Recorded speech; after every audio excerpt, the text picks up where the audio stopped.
Guys, magandang araw. So meron na naman tayong change oil. Next change oil natin, Nissan Navara 4-wheel drive 4PMS ito. Ito ipapasok na natin sa loob. Ayan.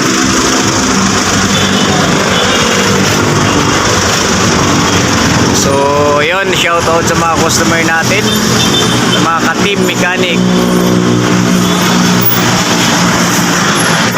Another change oil, Navara Nissan. Okay. So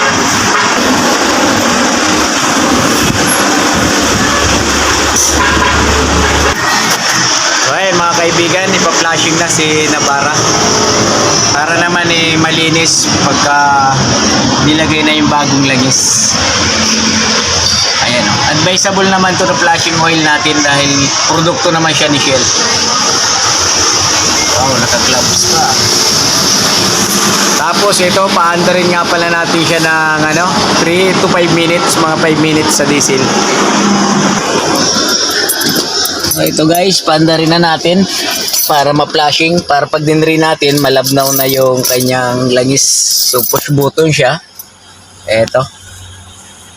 Yan, apak ng brakes. Pag nagpapa-start tayo ng push button, saka isang pindot lang. Yun.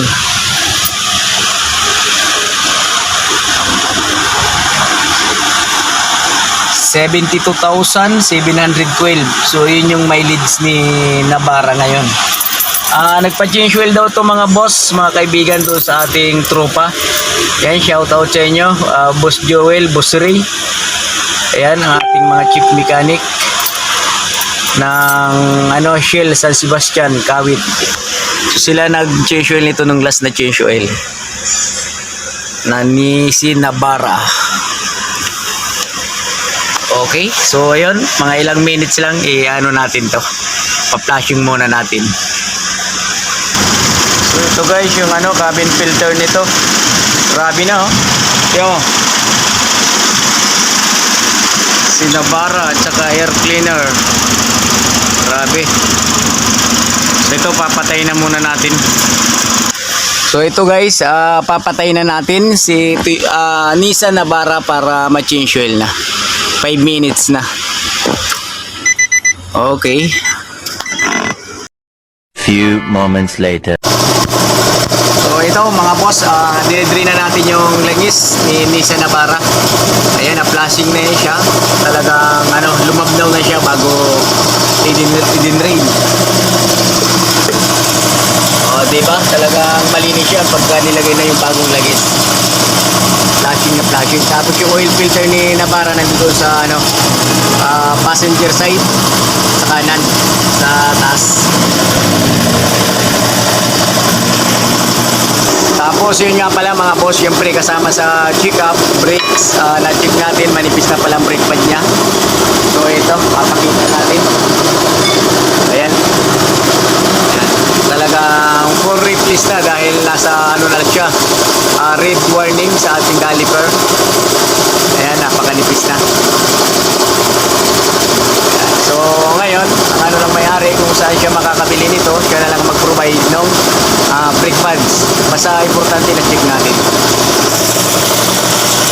So ito mga boss, talagang ginanginan pa natin yan. Talagang ubus na ubus talaga yan, side na side.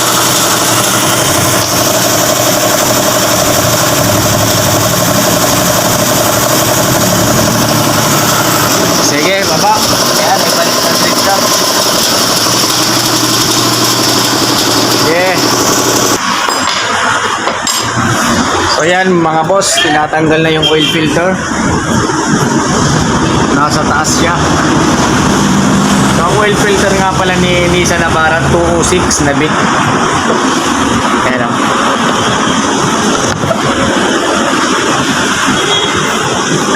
Yun. So ganyan lang ang gagawin nyo. Paghalikin nyo lang yung dalawa para magkaroon siya ng langis. Yan, dito kayo dudukot sa may gulong. Tatanggalin nyo pa yung gulong, siyempre. Hindi. Kahit na hindi nyo natanggalin mga boss yung gulong, makukuha nyo na yung oil filter. Masikip. Yan yung oil filter nya. So ayan, sa taas hindi nyo yan madudukot, sa gilid talaga.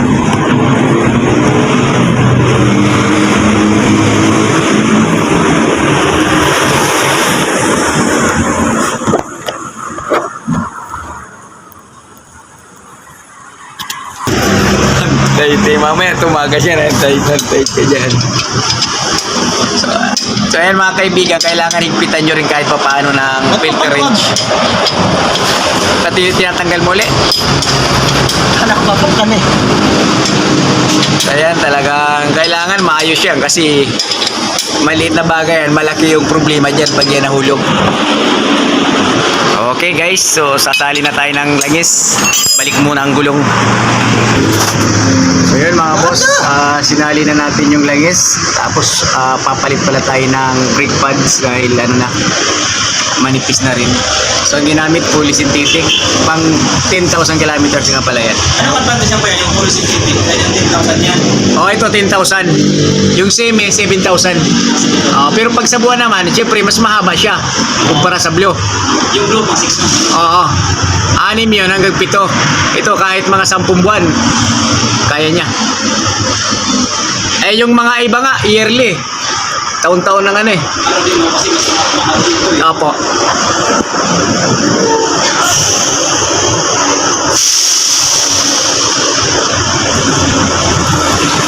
Okay guys, ayan 6 liters ang capacity nga pala ni Nissan Navara. Okay. One eternity later. Mga kaibigan, tapos na natin na change oil si Nissan Navara. So ito, paanda rin na natin para yung langis niya mag-circulate na sa loob. Para yung oil filter, mapasukan na ng langis at saka ma-dipstick na natin ng mayos. Okay? So ito, push button.